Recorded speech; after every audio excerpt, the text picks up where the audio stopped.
सदाए हक न्यूज़, हक़ व सदाकत की बेबाक आवाज़। मेरा नाम फिरदौस बानू है। क्या हुआ है आपके साथ, क्या घटना घटी है? मैंने 4 साल पहले लव मैरिज की थी। हिंदू के साथ मैंने शादी की थी। तो 3 साल तक मैंने अपने घर वालों को नहीं बताया। ये मुझे बहुत मारता था, बहुत टॉर्चर करता था हर एक चीज़ के लिए।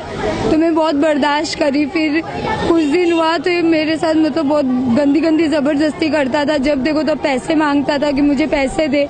फिर बोलने लगा कि तू दहेज नहीं लाई है, तू जा यहाँ से, तुम्हारे में 3 बार बोलने में तलाक हो जाता है, तो मैं तुझे तलाक देता हूँ, अब तू यहाँ से निकल जा, मुझे लड़की नहीं चाहिए थी, तूने लड़की क्यों पैदा की, ऐसा वैसा उल्टा सीधा बोलता था।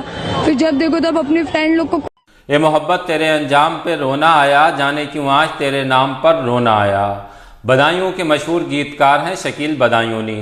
आज बरबसी जुबान पर उनका ये गीत आ गया। आदाब द लीडर हिंदी के लिए वसीम अख्तर। हरदोई की रहने वाली एक मुस्लिम महिला आज एसएसपी से मिलने उनके दफ्तर आई थी। वो जार रोते हुए एक ही बात कह रही थी कि कोई उसके पति को वापस लौटा दे। आइए हम आपको ये पूरा मामला बताते हैं। हरदोई की रहने वाली मुस्कान मुस्लिम है और उसका अर्जुन नाम के एक युवक से प्रेम हुआ। ये अर्जुन बरेली के झीलगोटिया चन्हेटी का रहने वाला है। 4 साल दोनों में मोहब्बत हुई और 7 महीने पहले ही दोनों ने एक मंदिर में विवाह कर लिया। अर्जुन की खातिर मुस्कान ने अपना धर्म परिवर्तन किया।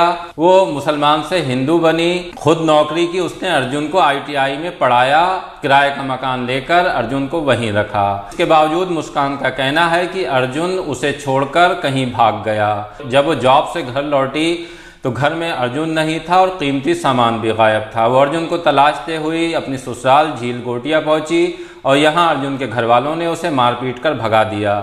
थाने गई तो वहां भी उसकी सुनवाई नहीं हुई और आखिरकार उस जिले के सबसे बड़े पुलिस अफसर एसएसपी रोहित सिंह सजवान के दफ्तर पहुंची और उनसे फरियाद की। एसएसपी तो नहीं मिले, लेकिन उसकी मुलाकात यहाँ सीओ से हुई। सीओ को उसने पूरा मामला बताया कि किस तरह से उसने मोहब्बत में अपना सब कुछ कुर्बान कर दिया और उसके बावजूद भी उसका पति उसका नहीं हुआ, उसको छोड़कर कहीं भाग गया है। हमारी शादी 7 महीने पहले हुई थी, वहाँ पे मंदिर में हुई थी शादी। फिर उसके बाद में ये हमारे साथ रहने लगा, रहते रहते फिर उसके बाद में परसों हमको छोड़ के भाग गया, सब सामान वामान लेके। ये नहीं पता इसके घर वालों ने भगवा दिया। मामला क्या है कि ये लड़का 1 नंबर का फ्रॉड है। मेरे साथ चीट किया है, शादी के झांसा दे के मुझे फंसा लिया है। बस ऐसे, क्योंकि मेरे पापा नहीं है, भाई नहीं है, इसके बाद झूठे मोटे दिलासा दिला के हम तुम्हारा साथ देंगे, ये करेंगे, बहाना से मुझे नेटवर्किंग मार्केटिंग के बहाना से मुझे ले गया और मेरे साथ रिलेशनशिप में रहा और मेरी मांग में सिंदूर भी भर दिया। अब कहता है कि हम शादी नहीं की है। कैसे परिचय हुआ था इससे आपको? बस ये नेटवर्किंग मार्केटिंग की वजह से। कहाँ का मामला है ये? सकरा थाना। शिकायत की थी? हम शिकायत किए, सकरा थाना में भी किए, महिला थाना भी किए हैं, महिला आयोग में भी किए हैं, सब जगह किए हैं। जी, कितना दिन तक चला था? 1 साल तक मेरे साथ रहा है ये लड़का। तो उसके बीच मेरे पेट में 2 महीना 20 रोज का बेबी भी था, इसने माँ और बेटा दोनों मिलके बच्चा को अबॉर्शन करा दिया, जबरदस्ती दवा खिला के। शिकायत? हाँ, शिकायत किए, एसपी सर के यहाँ भी किए, सब जगह किए। समाज में 3-4 पंचायती भी हो, पंचायती को नहीं मानता है, बोलता कि तुम मुस्लिम हो और हम हिंदू, बस हम मुस्लिम को यूज करने के लिए हम लोग इस्तेमाल करते हैं। लड़का हिंदू है? लड़का हिंदू है।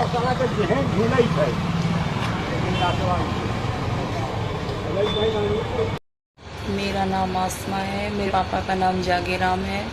मैं बवाना में रहती हूँ।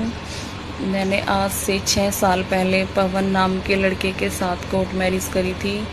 पवन मेरे साथ बहुत ज़्यादा लड़ाई झगड़ा करता था, मार पिटाई करता था, गाली गलौज करता था, घर पे यार दोस्तों को लेके आता था, शराब पीता था, अपने यार दोस्तों को घर पे बिठा के अपने बहनोइयों को वहाँ पे छोड़ के वहाँ से जानबूझकर चला जाता था। उसके जाने के बाद उसके यार दोस्त मेरे साथ मिसबिहेव करते थे, बदतमीज़ी करते थे।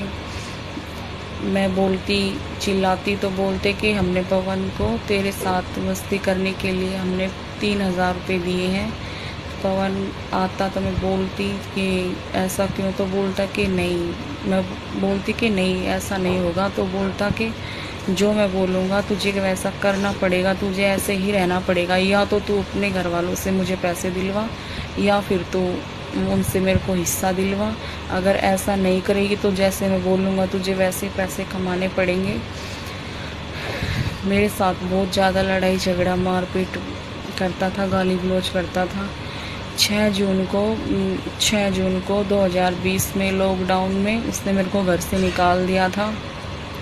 मैं बहुत बीमार थी, बहुत परेशान थी, बहुत बुरी हालत में थी। मैंने अपने भाई को फ़ोन किया, मेरे फ़ोन में भी पैसे नहीं थे।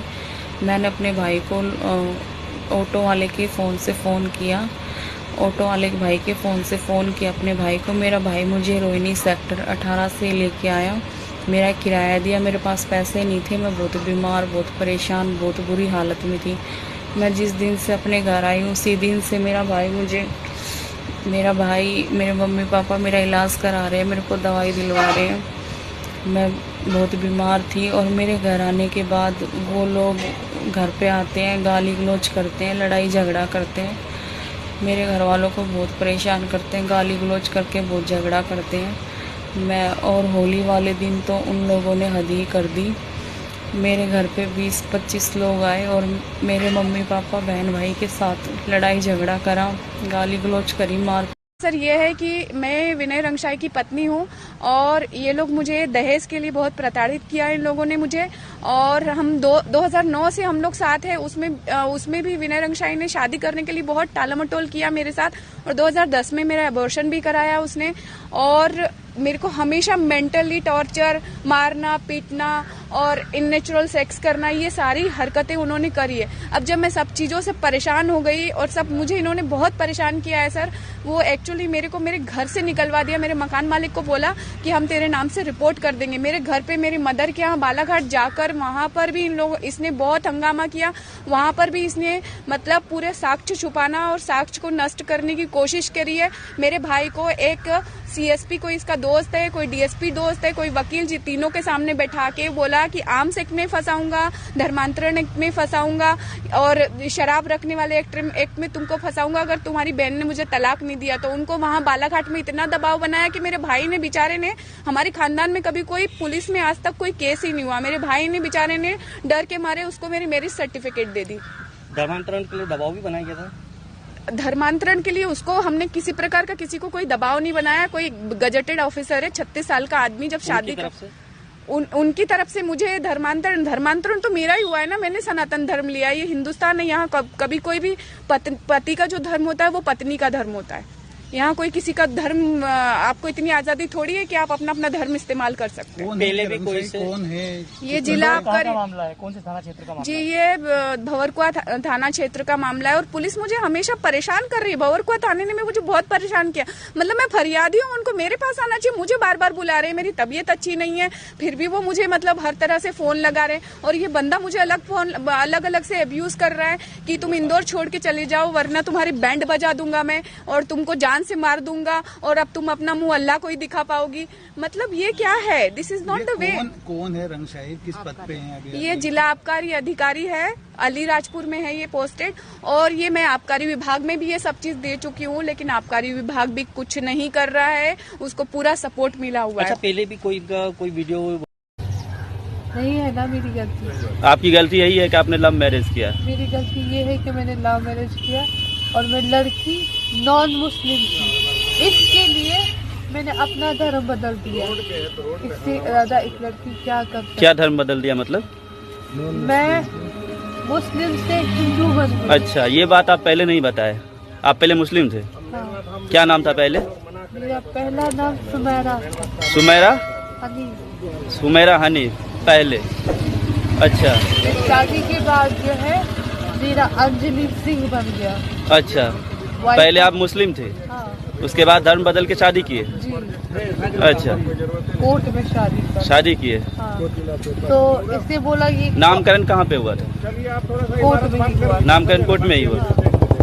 तो कोर्ट में जो है सदाए हक न्यूज, हक़ सदाकत की बेबाक आवाज। अगर आपने अब तक हमारा चैनल सब्सक्राइब नहीं किया है तो सब्सक्राइब करने के साथ घंटी के निशान को भी फ़आल कर दीजिए। शुक्रिया।